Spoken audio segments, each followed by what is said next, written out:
ইরানে চলমান যুদ্ধের মধ্যে আকাশে মার্কিন নৌবাহিনীর একটি বিশেষ বিমান দেখা গেছে। বিমানটির নাম ডুমসডে প্লেন।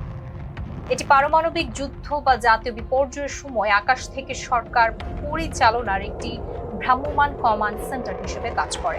ব্রিটিশ পত্রিকা দ্য ডেইলি মেল জানিয়েছে, গত 28 ফেব্রুয়ারি যুদ্ধ শুরু হওয়ার পর থেকেই ফ্লাইট ট্র্যাকিং ডেটায় এই বিমানটির একাধিক উড্ডয়ন দেখা গেছে। ডুমসডে প্লেনগুলো E-6B মার্কারি টাইপের, বোয়িং 707 এর ফ্রেমের উপর ভিত্তি করে তৈরি করা হয়।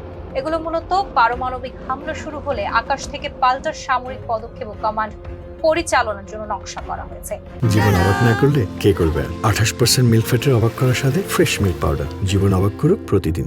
এই ভাসমান কমান্ড সেন্টারের মাধ্যমে মার্কিন প্রেসিডেন্ট বা প্রতিরক্ষা মন্ত্রীর নির্দেশ পৌঁছে যায় পারমাণবিক সাবমেরিন, সেনা ঘাঁটি এবং স্যাটেলাইটে। ফ্লাইট ডেটা অনুযায়ী 2 মার্চ যুক্তরাষ্ট্রের আকাশে দুটি বিশেষ উড্ডয়ন সম্পন্ন হয়। এর মধ্যে একটি মেক্সিকো উপসাগর থেকে মেরিল্যান্ডের পাটু সেন্ট রিভার নেভাল এয়ার স্টেশনে অবতরণ করে। অন্যটি নেব্রাস্কার অফউড এয়ার ফোর্সেস বেস থেকে উড্ডয়ন করে পুনরায় সেখানে ফিরে আসে। ইঙ্গিত পাওয়া গেছে আরও কিছু বিমান আটলান্টিক মহাসাগর পাড়ি দিয়ে পারস্য উপসাগরের দিকে যাচ্ছে। তবে মার্কিন প্রতিরক্ষা সদর দপ্তর পেন্টাগন এ বিষয়ে কোনো মন্তব্য করেনি। তাদের বক্তব্য, এটি অপারেশনাল সিকিউরিটির অংশ।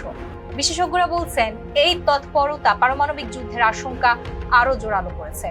ইরান যুদ্ধের এই পরিস্থিতি ডুমসডে প্লেনের উড্ডয়ন নজরকাড়া এবং উদ্বেগজনক।